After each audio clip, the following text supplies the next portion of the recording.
أعوذ بالله من الشيطان الرجيم. بسم الله الرحمن الرحيم. السلام عليكم ورحمة الله وبركاته. إن الحمد لله نحمده ونستعينه ونستغفره ونعوذ بالله من شرور أنفسنا ومن سيئات أعمالنا. من يهده الله فلا مضل له ومن يضلل فلا هادي له. وأشهد أن لا إله إلا الله وحده لا شريك له وأشهد أن محمدا عبده ورسوله. اللهم صل وسلم وبارك على محمد صلى الله عليه وعلى آله وأصحابه ومن تبعهم بإحسان إلى يوم الدين. أما بعد. Bersyukur kita pada malam ini dimudahkan Allah, kaki melangkah, tangan mengayun menuju ke rumah Allah, menunaikan kewajiban salat berjamaah. Semoga Allah menerima amal ibadah kita, diberikan istiqamah untuk mendapatkan husnul khatimah. Salawat dan salam semoga terlimpah kepada junjungan kita baginda Nabi Muhammad sallallahu alaihi wasallam. Demikian pula untuk keluarga beliau, keturunan beliau, para sahabatnya dan seluruh pengikutnya hingga tegaknya hari pembalasan. Bapak, saudara yang dirahmati Allah Jalla wa'ala, hari ini kita akan membahas satu tema, yaitu bukti cinta Rasul. Bukti cinta berarti intinya adalah cinta. Lantas bagaimana pembuktiannya? Cinta kepada dan oleh siapa? Di situ Rasul yang dimaksud yakni Ar-Rasul. Kalau Rusul berarti banyak, tapi ini Ar-Rasul. Siapa yang dimaksud? Tidak lain adalah Nabi kita Muhammad sallallahu alaihi wasallam. Kalau bukti cinta Rasul itu ada dua kemungkinan. Bukti cinta Rasul kepada umat, atau bukti cinta umat kepada Rasul. Dua-duanya berlaku. Pertama, bukti cinta Rasul kepada umat. Jangan diragukan. Rasulullah itu cinta kepada umat ini. Laqad ja'akum rasulun min anfusikum azizun 'alaihi ma 'anittum harisun 'alaikum bil mu'minina Raufur Rahim. Ini bukti cinta Rasul. Telah datang kepada kalian seorang Rasul utusan Allah. Berat rasanya penderitaan beliau. Sangat berharap keimanan, yakni orang-orang agar menjadi mukmin. Dan beliau kepada orang mukmin disifati dengan apa? Rauf Ar-Rahim. Raufun yaitu penyantun, Rahim penyayang. Makanya nama beliau salah satunya adalah Rauf. Nama beliau yang lain Rahim. Bukan Ar-Rauf kalau Ar-Rauf Allah. Bukan Ar-Rahim kalau Ar-Rahim Allah. Karena yang maha penyantun hanya Allah. Ar-Rahim yang maha penyayang hanya Allah. Tapi kalau Rauf itulah Nabi kita. Kalau Rahim itulah Nabi kita. Beliau sangat berharap keimanan umat ini. Bahkan ketika dakwah di Taif, malaikat Jabal yang ada di Taif sudah siap untuk menimpakan azab kepada mereka yang menolak, menentang dakwah. Beliau dakwah bukan disambut, malah disambit, dilempar dengan batu sampai berlumur darah. Akan tetapi Rasul sallallahu alaihi wasallam menolak tawaran malaikat untuk mengazab mereka. Karena setiap umat ini, setiap nabi dan rasul, setiap nabi dan rasul memiliki doa mustajabah. Dan doa Nabi Nuh sudah dipakai untuk membinasakan umatnya. Doa Nabi Saleh, doa Nabi Hud, doa Nabi Lut, selesai. Padahal itu doa pamungkas. Tapi doa Nabi kita Muhammad disimpan oleh beliau. Untuk apa? Untuk memberikan syafaat di hari kiamat. Itulah yang disebut dengan syafaatul uzma, syafaat yang agung. Itu tanda bahwa beliau cinta kepada umat ini. Jangan diragukan tentang cinta beliau kepada umat. Demikian pula beliau saat memasuki fase yakni titian sirat. Ketika yudrabul jisru awis sirat, atau dibentangkan al-jisru atau sirat baina dhahrai jahannam, di atas dua tepi bibir neraka jahanam dibentangkan sirat itu. Dakhdun mazillatun, ketika ditanya apa sirat itu, Nabi mengatakan titian yang sangat licin dan menggelincirkan. Maka umat ini pertama kali yang melewati sirat itu, dan beliau mengucapkan kalimat Allahumma salim salim, wahai Allah selamatkan selamatkan. Ini bukti cinta beliau kepada umat ini. Maka sebaliknya, bagaimana pertanyaannya? Sekarang kita ini udah cinta nggak sama beliau? Nah ini masalahnya. Kalau Rasul udah pasti cinta sama kita, artinya berharap keimanan, berharap ketakwaan, berharap selamat dari neraka. Udah pasti. Bagaimana kita? Apakah kita mencintai beliau? Ini yang harus kita jawab oleh masing-masing diri kita. Karena tentunya tidak sekedar klaim, tidak sekedar mengaku. Dan yang lebih penting itu adalah mendapatkan cinta beliau. Itu lebih penting daripada mengaku. Baik, para bapak saudara sekalian yang dirahmati Allah Jalla wa'ala. Maka cinta kepada Rasul adalah merupakan konsekuensi bagi setiap manusia yang beriman kepada beliau. Karena landasan cinta itu berangkat dari iman. Tanpa iman tidak mungkin seorang itu mencintai Rasul. Karena cinta kepada Rasul ini, Bapak Ibu, satu paket. Satu paket dengan cinta kepada Allah. Maka siapa yang mencintai Allah berangkat dari iman kepada Allah.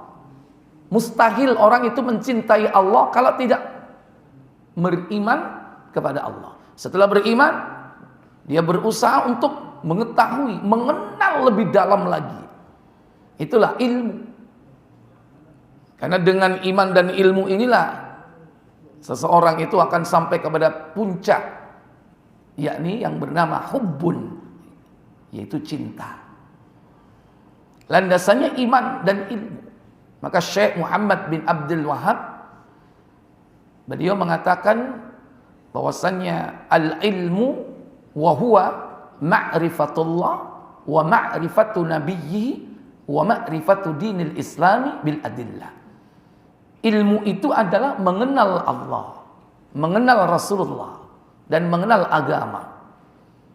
Kenapa? Dengan ilmu ini orang akan mencintai Allah, mencintai Rasul, dan mencintai din agama ini. Makanya cinta Allah, cinta Rasul satu paket. Kalau disebutkan di dalam ayat 31 surah Ali Imran, Allah katakan, "Qul in kuntum tuhibbunallaha fattabi'uni." Kata Allah Jalla wa'ala, katakan, in kuntum tuhibbunallah, jika kau mencintai Allah, maka secara implisit terkandung di dalamnya juga cinta kepada Rasul. Karena kalimat sesudahnya apa? Fattabi'uni, ikutilah aku. Yaitu ikuti siapa? Nabi Muhammad sallallahu alaihi wasallam. Maka korelasi antara keduanya, cinta Allah dan cinta Rasul, yaitu siapa yang mencintai Allah pasti dia mencintai Rasul. Tapi belum tentu mereka yang cinta Rasul mencintai Allah. Contoh, Abu Thalib cinta nggak sama Rasul? Cinta nggak sama Rasul? Kurang apa cinta Abu Thalib kepada Nabi? Pertanyaannya, cinta nggak sama Allah? Cinta nggak sama Allah? Enggak. Akhirnya mati dalam keadaan apa? Kafir. Mana mungkin dia cinta Allah, beriman kepada Allah saja tidak? Sampai detik-detik menjelang kematian, Rasulullah SAW mengajak pamannya, ya am, wahai paman, kul la ilaha illallah, ucapkan la ilaha illallah, kalimatan uhajju laka indallah yaumal qiyamah, satu kalimat yang aku dapat berhujjah di hadapan Allah kelak di hari kiamat. Di sebelahnya ada Abu Jahal. Kata Abu Jahal, ya Aba Talib, atarghabu an millati abina Abdul Muttalib, apakah kau benci kepada agama bapak moyang kita Abdul Muttalib? Kelakep, nggak bisa ngomong apa-apa sampai mati. Akhirnya dia mati dalam kondisi kafir. Cinta dia kepada Nabi, tapi dia tidak cinta kepada Allah. Tapi yang cinta kepada Allah, pasti dia akan cinta kepada Nabi, cinta kepada Rasul. Karena memang Allah perintahkan untuk mencintainya. Makanya satu paket. Ini korelasi antara keduanya. Yang kedua, menempatkan cinta Allah dan Rasul, yang satu paket ini harus tinggi di atas segalanya. Sekarang saya mau tanya Bapak Ibu, boleh nggak orang cinta kepada selain Allah? Boleh nggak cinta kepada selain Allah? Contoh, cinta kepada siapa? Istri, apa lagi? Anak, orang tua. Boleh tetangga. Ya, beda ya. Cinta syahwat dengan cinta al-ukhuwah. Ukhuwah Islamiyah beda ya. Jenis cintanya yang beda. Ini. Jadi ternyata manusia itu boleh dong cinta kepada selain Allah. Karena memang manusia itu hidupnya dihiasi oleh Allah dengan cinta. Kata orang, hidup tanpa cinta, penggemar gitu aneh. Manusia pasti dihiasi dengan cinta. Kata Allah dalam surah Ali Imran pada ayat 14, Zuyyina linnasi hubbus syahawati minan nisa'i wal banina wal qanatiril muqantarati minadh dhahabi wal fiddati wal khaynil musawwamah wal musawwamati wal an'ami wal harth dzalika mata'ul hayatid dunya wallahu 'indahu husnul ma'ab. Apa kata Allah? Dijadikan indah pada pandangan manusia kecintaan kepada apa-apa yang diingini. Ya, berhenti di situ. Zuyyina linnas, dihiasi kehidupan manusia dengan apa? Hubbun, dengan cinta. Cinta apa? Hubbus syahawat. Cinta kepada syahwat, jamak dari sahwat. Apa sahwat? Artinya keinginan-keinginan. Terlalu banyak keinginan manusia, Pak. Kalau kita tulis buat daftar tempat ini nggak cukup. Tapi Allah rangkum menjadi 6 yang pokok dalam ayat ini. Apa saja disebutkan dalam ayat tersebut yang pokok yang dicintai oleh yakni manusia. Pertama, yaitu wanita-wanita. Minan nisa, cinta kepada wanita. Terutama siapa ini? Terutama siapa ini? Laki-laki. Ya, rijal. Sing durung zuat kepingin zuat. Kan cinta dia kepada wanita. Sing wis zuat. Halo? Boleh nggak? Boleh, wong pengen aja kok. Pertanyaan ini wani apa gak kan ngono. Namanya syahwat. Syahwat itu keinginan kepada wanita. Kenapa kok di situ yang jadi objek kok laki-laki? Maaf, yang jadi objek perempuan. Padahal juga wanita juga cinta sama laki-laki. Karena laki-laki itu bisa mencintai banyak wanita, berbeda dengan wanita. Gak gampang mencintai banyak lelaki. Nah, wis dibojo ya siku. Kadang wis mood ya bojone gak rapi-rapi, gak zuat-zuat sampai mati. Beda dengan antum, ya. Bojo mati gak usah ngenteni 10 dino. Ya. Pas ngubur mulai ngelirik. Bisa jadi. Boleh gak zuat hari itu juga? Boleh, gak ada larangan. Gak ada masa iddah. Makanya laki-laki cinta kepada perempuan. Dan ini syahwat. Nah, yang kedua, wal banin, siapa dia? Anak-anak. Wal qanatiril muqantarati minadz dzahab wal fiddah, yaitu harta yang banyak dari jenis emas dan perak. Dinar, dirham. Emas, perak. Semua orang cinta dengan emas dan perak, dengan dirham, dinar dan dirham. Wal khailil musawwamah, apa itu?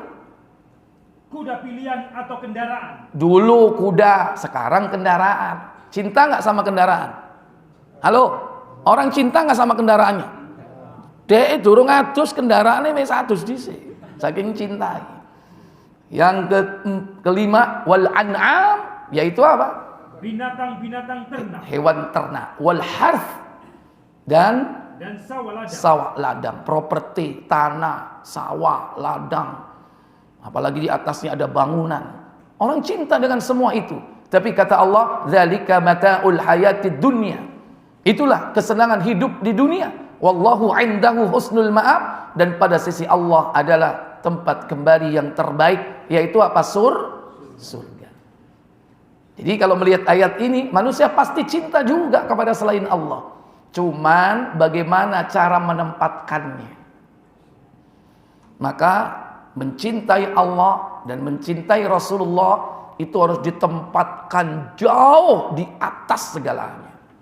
Orang seperti inilah yang akan mendapatkan nikmatnya sebagai mukmin. Dia akan mendapatkan lezatnya iman. Kata Nabi, buka Muslim nomor 34.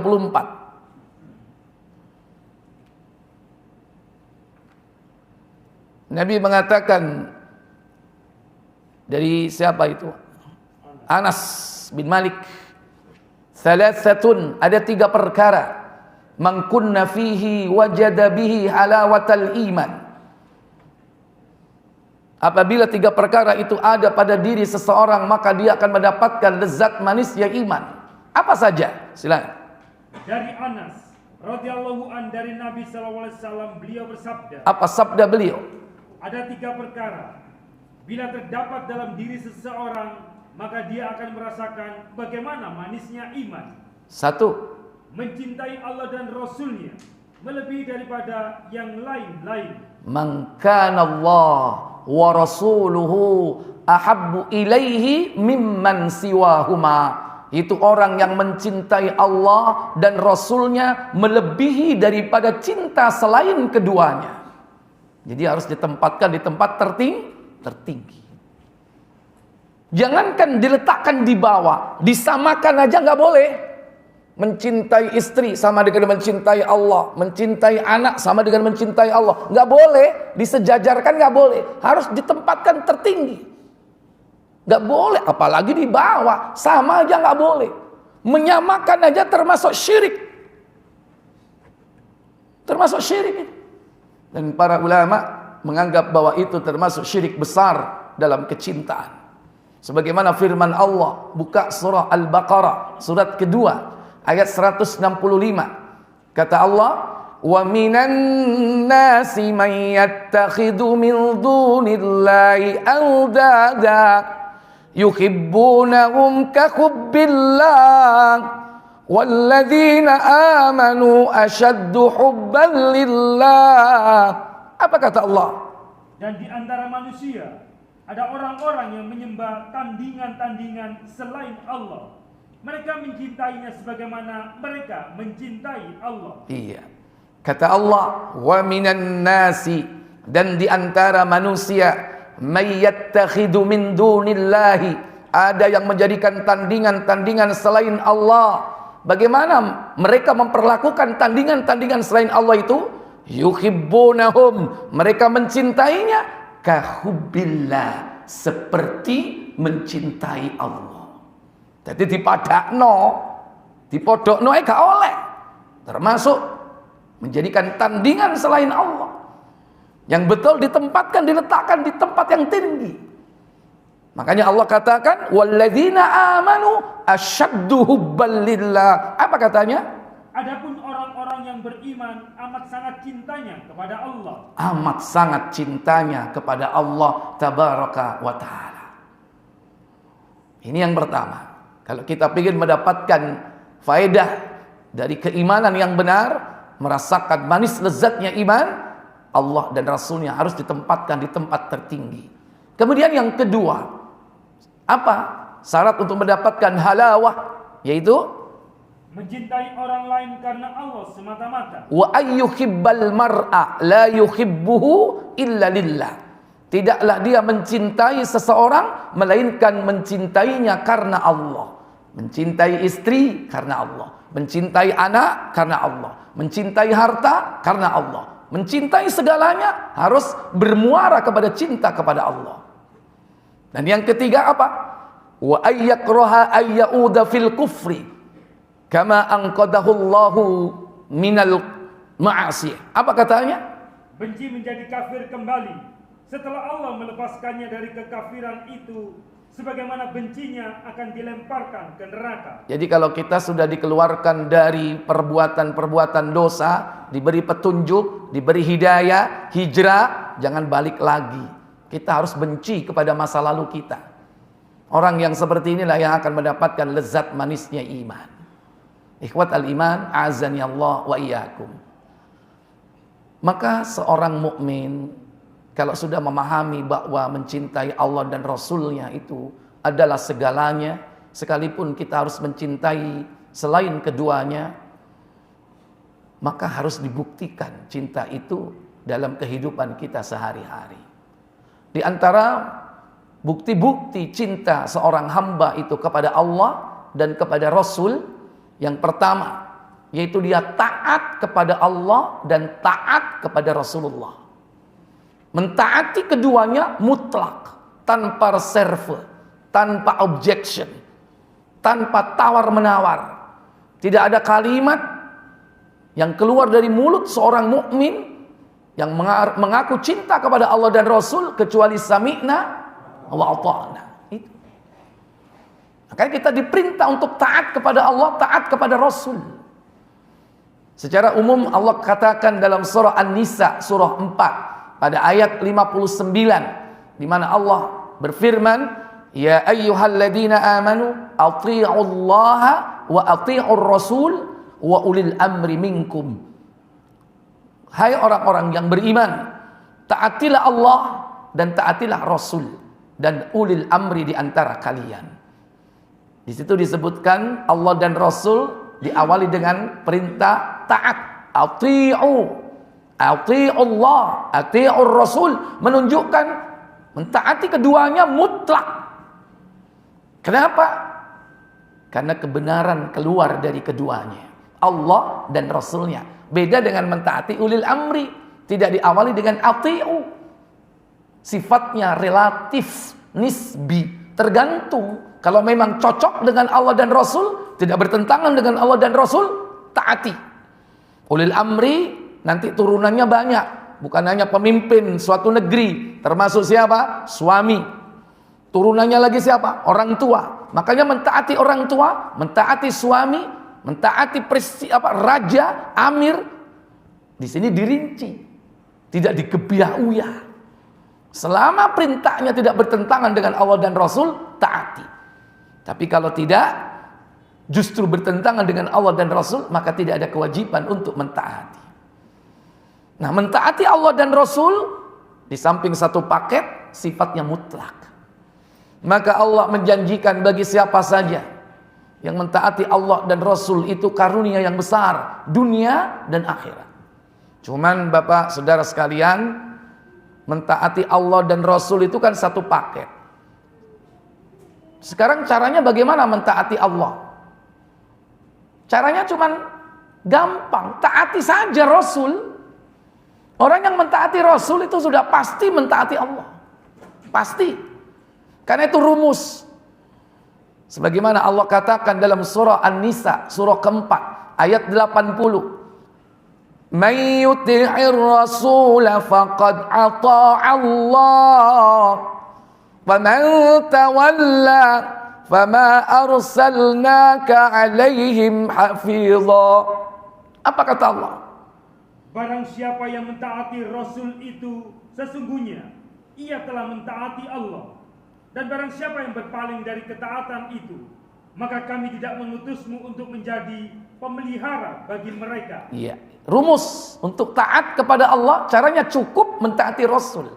May yuti'ir rasula, siapa yang mentaati Rasul, faqad ata'allah, maka sungguh dia telah taat kepada Allah. Wa man tawalla, tapi jika kau berpaling dari ketaatan, maka Allah katakan kepada Nabi kita, fama arsalnaka alaihim, maka sungguh aku tidaklah mengutusmu wahai Muhammad kepada umatmu ini untuk apa? Hafizah, memelihara mereka. Kenapa? Enggak 24 jam Nabi itu bersama kita, bersama umatnya. Tugas beliau hanya menyampaikan. Beliau adalah yakni memberi kabar gembira dan memberi peringatan. Setelah itu terserah kita. Maka siapa yang taat kepada Allah, yang taat kepada Rasul, maka dijanjikan oleh Allah Tabaraka wa Ta'ala hidupnya di dunia ini baik.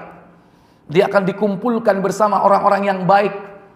Dia akan diberikan oleh Allah jalan yang lurus. Kata Allah pada ayat 69 pada surah yang sama, wa may yuti'illaha wa rasulahu fa ulaika ma'al ladzina an'ama Allahu 'alaihim minan nabiyyin was-siddiqin wasyuhada'i was-salihin wa hasuna ulaika rafiqa. Apa kata Allah? Dan barang siapa yang mentaati Allah dan Rasulnya, mereka itu akan bersama-sama dengan orang-orang yang dianugerahi nikmat oleh Allah. Siapa mereka? Yaitu nabi-nabi. Minan nabiyyin. Kedua, para siddiqin. was-siddiqin, orang-orang yang jujur, yang benar perkataannya. Akan diberikan teman-teman yang seperti itu, Pak. Caranya taat ke Allah dan Rasul. Akan dihindarkan kita ini dari teman-teman yang ucapannya bengkok kabeh, alias al-geda. Ya. Dihindarkan kita. Syaratnya taat Allah, taat Rasul. Karena mereka itu teman sebaik-baiknya. Wasyuhada. Siapa lagi? Orang-orang yang mati syahid. Dan yang keempat? Dan orang-orang saleh. Orang-orang saleh. Apa kata Allah tentang mereka ini? 4 kelompok manusia.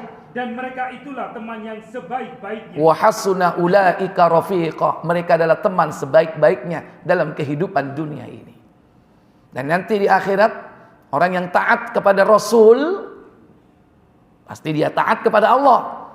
Maka dijanjikan oleh Allah surga. Kehidupan yang baik.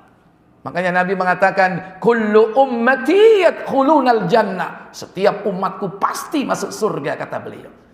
Illa man aba, kecuali yang enggan, enggak mau masuk surga. Kono enggak gelem mlebu surga. Ternyata ada. Siapa mereka? Buka Bukhari 1952 KBC.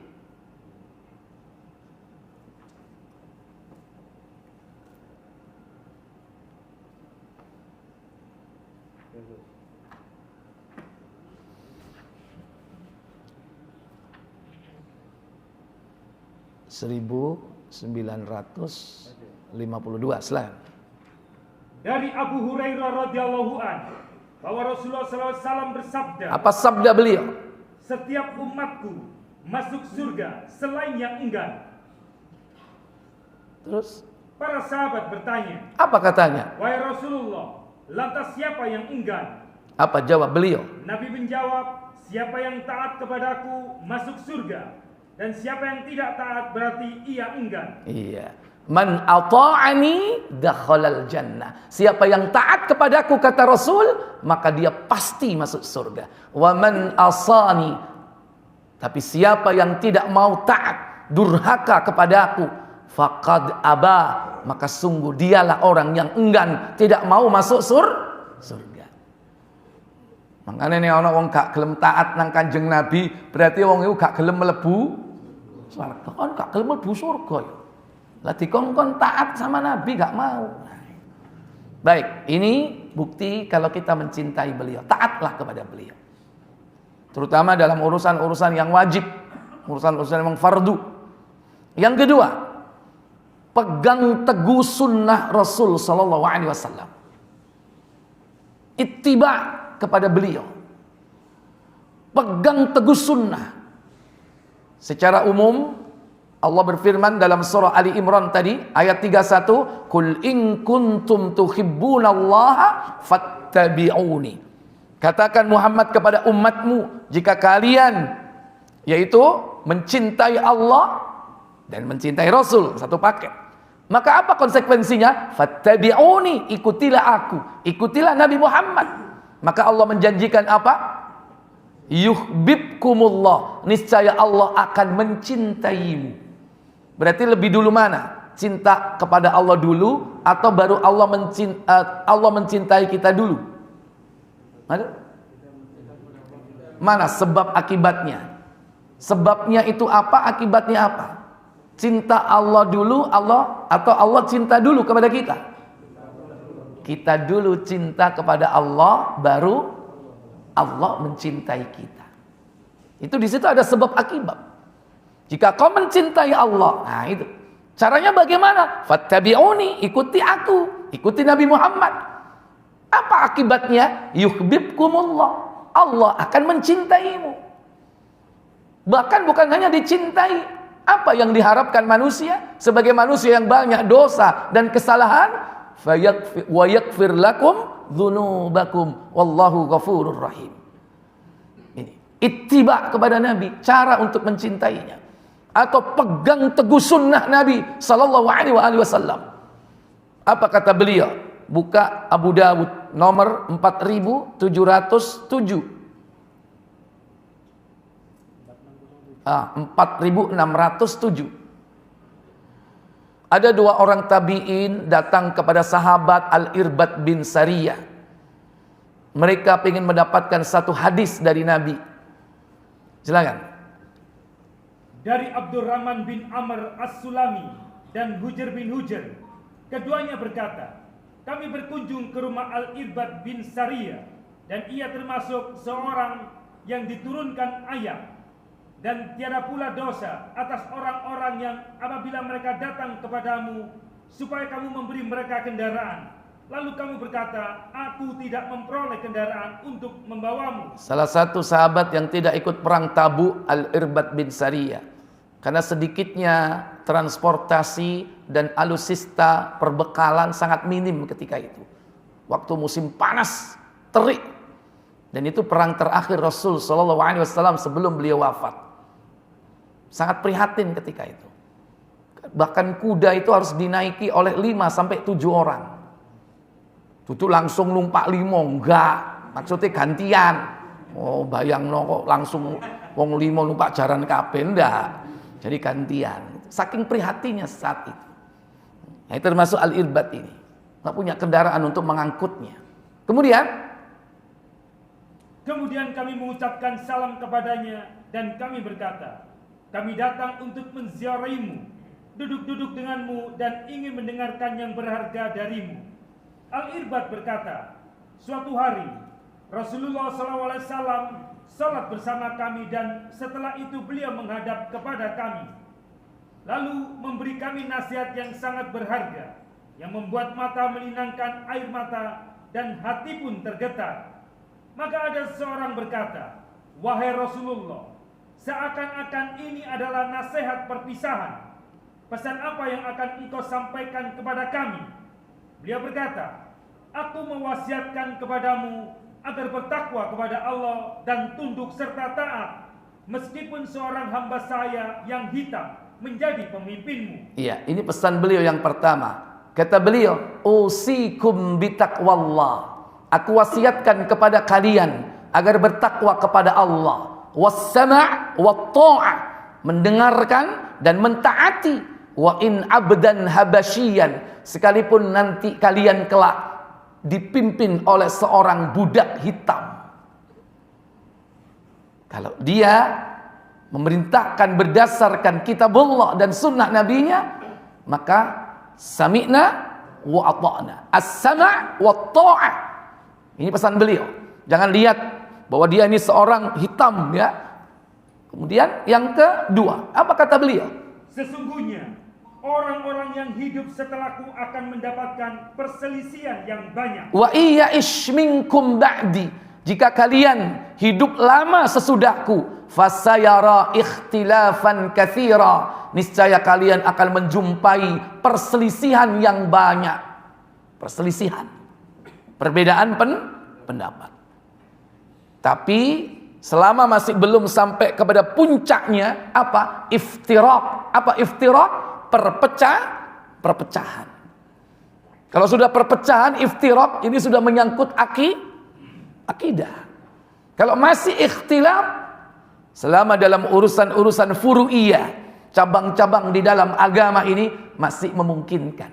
Makanya adanya mazhab, ada Imam Hanafi, Maliki, Asy-Syafi'i, Hambali, itu ikhtilaf dalam perkara-perkara furu'iyah. Tidak sampai kepada puncak, yaitu iftiraq, perpecahan.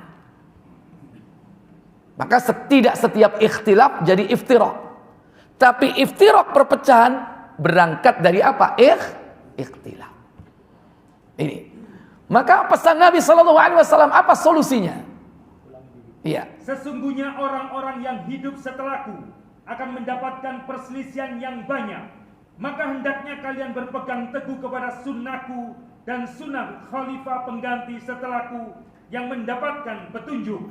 Ini pesan beliau yang ketiga. Alaikum bis sunnati. Sebagai solusinya, ketika kalian menghadapi yakni ikhtilaf tersebut, maka hendaklah kau pegang teguh sunnahku, kata Nabi.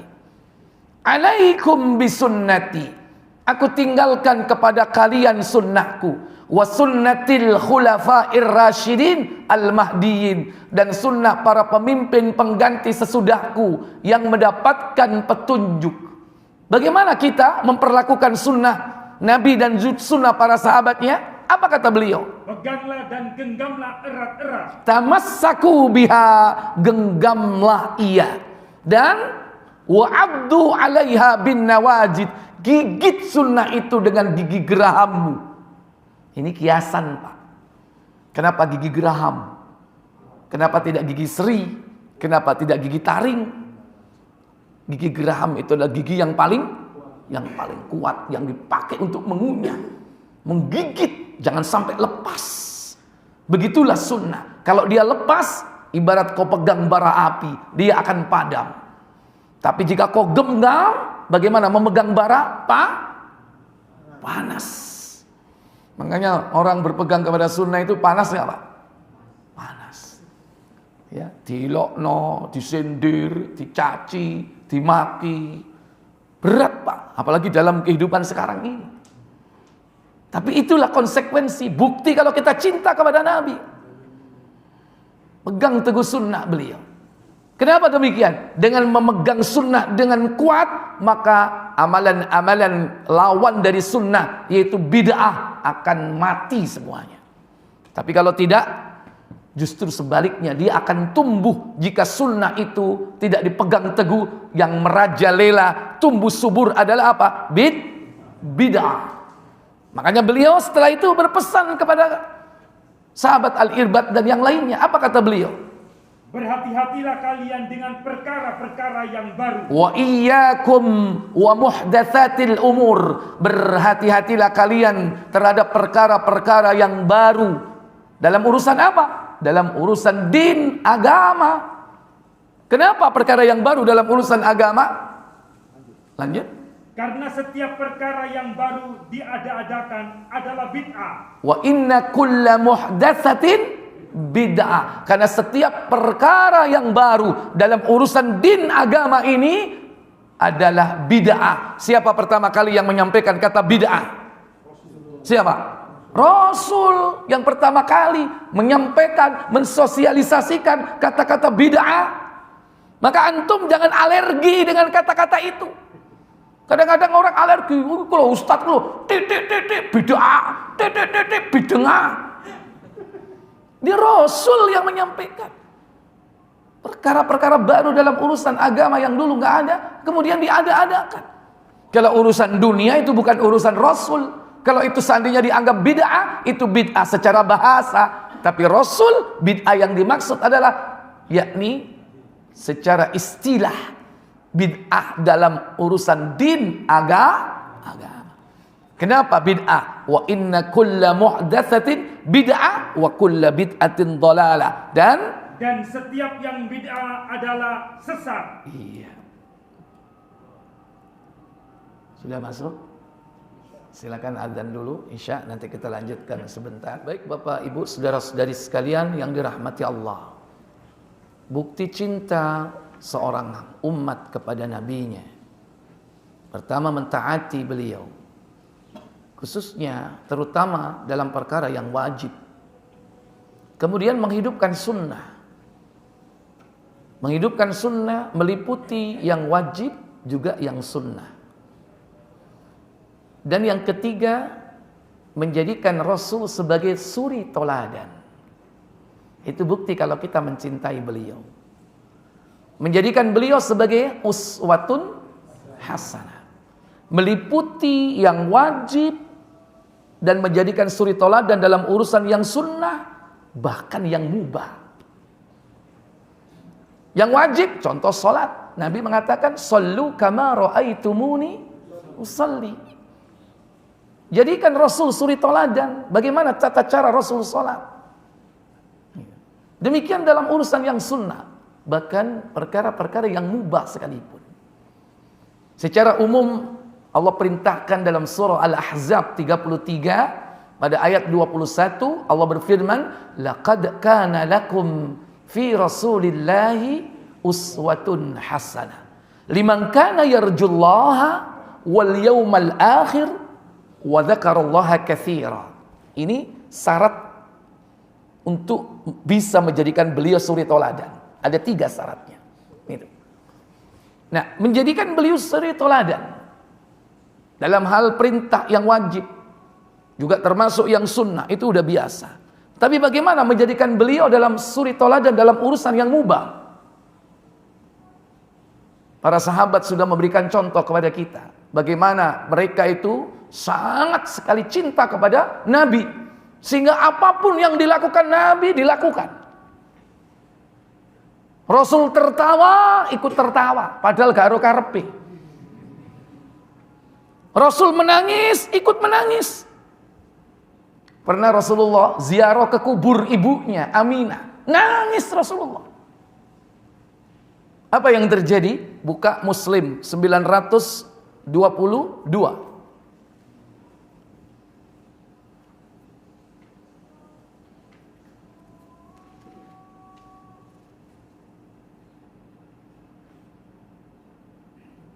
Sudah. Kalau 922 dari siapa? Muhammad bin Qais. Iya. Ketika ziarah. Iya, silakan. 922, ayo. Dari Muhammad bin Qais bin Makhrama bin Muttalib bahwa pada suatu hari dia berkata, "Sukakah kamu kuceritakan pada..." Bukan itu. Itu 924. Nah, setelahnya, silakan 924. Ayo. Dari Abu Hurairah radhiyallahu an, ia berkata, pada suatu ketika Rasulullah SAW ziarah ke kubur ibunya, lalu beliau menangis. Lantas? Maka menangis pula lah orang di sekelilingnya. Man? Rijal haulan Nabi. Siapakah orang-orang di sekeliling Nabi? Sahabat. Maka menangislah orang-orang di sekeliling Nabi. Siapa dia? Sahabat.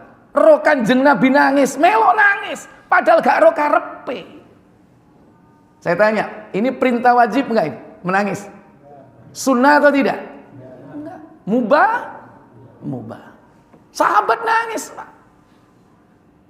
Lantas Nabi menjelaskan kepada mereka kenapa beliau menangis. Silakan.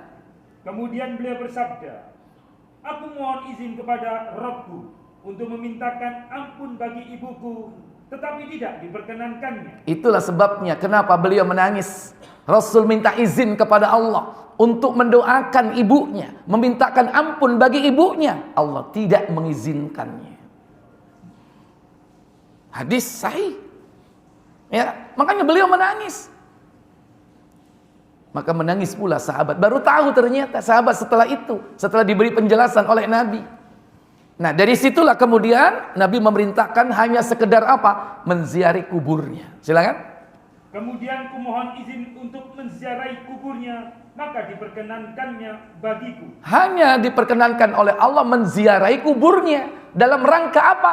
Zikrul maut. Ingat mati. Kalau mendoakan nggak boleh. Makanya Nabi kemudian bersabda apa?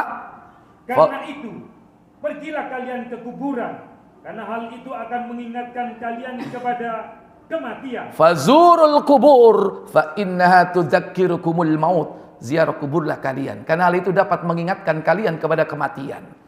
Jadi kalau kuburan ini kuburan muslim, luru tujuannya. Zikrul maut dan mendoakan ahli kubur. Tapi kalau kuburannya bukan kuburan muslim, maka cukup zikrul maut, tidak boleh berdoa. Contoh kuburan di Kembang Kuning. Tahu liwat kono? Tahu liwat kono? Tahu. Awan apa bengi? Bengi.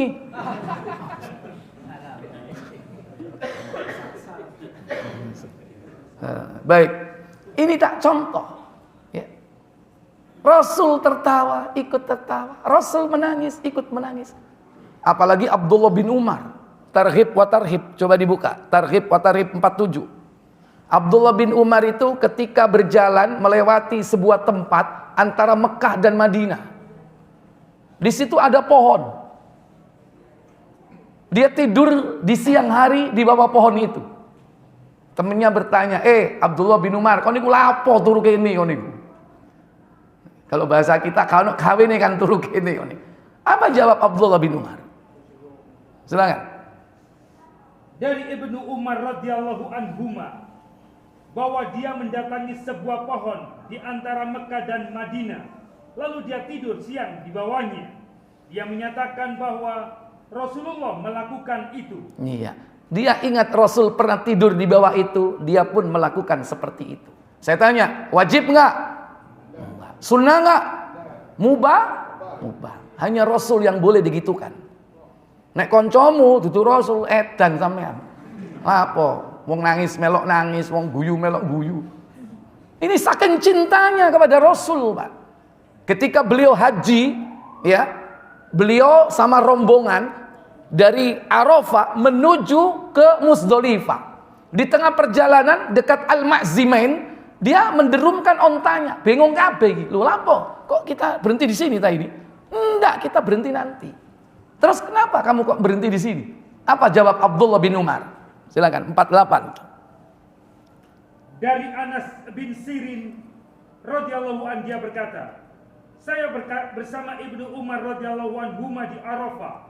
Beberapa saat kemudian dia berjalan dan aku pun mengiringinya sampai imam datang. Dan dia salat bersamanya, yaitu zuhur dan asar. Ya, wukuf ya berarti. Lanjut. Kemudian dia berdiri, juga aku dan beberapa orang temanku, sampai Imam Haji bergerak meninggalkan Arafah dan kami pun meninggalkannya bersamanya. Sampai ketika Ibnu Umar tiba di jalan sempit sebelum Al-Ma'zimain, dia mendudukkan untanya dan kami pun mengikutinya. Kami mengira dia hendak mendirikan sholat. Padahal sholatnya di situ atau tidak? Halo? Enggak. Sholatnya itu nanti kalau sudah sampai di Muzdalifah, melakukannya dengan jamak qasar ya, yaitu jamak takhir, yaitu maghrib dan isya di waktu isya. Dia tahu, semua tahu, tapi kenapa kok berhenti di situ? Apa kata Abdullah bin Umar? Pelayannya yang menuntut ontanya berkata, dia tidak hendak mendirikan sholat, akan tetapi dia ingat bahwa Nabi SAW ketika sampai di tempat ini, beliau menunaikan hajatnya. Maka dia ingin menunaikan hajatnya. Sampai perkara buang hajat diikuti. Karena Abdullah bin Umar tahu Nabi pernah buang hajat di tempat itu. Dia pun pengen buang hajat di tempat itu. Padahal buang hajat itu ngenteni apa dhisik? Lho ya apa sampai ngene? Rasul sallallahu alaihi wasallam uswatun hasanah, suri teladan yang baik. Tapi kita nggak akan bisa seperti itu, Pak, kalau tidak syaratnya dipenuhi. Liman kana yarjullah, bagi mereka yang mengharap yakni Allah, rahmat dari Allah. Wal yaumal akhir, mengharap pertemuan di hari akhirat, di hari kiamat. Wa dzakarallaha katsira, dan orang yang mampu melakukan itu orang yang banyak-banyak mengingat Allah. Ya, ini jadi 3 poin, masih ada 5 poin berikutnya karena waktu yang tidak memungkinkan. Kita tutup kafarat majelis. Subhanakallahumma wa bihamdika asyhadu an la ilaha illa anta astaghfiruka wa atubu ilaik. Wassalamualaikum warahmatullahi wabarakatuh.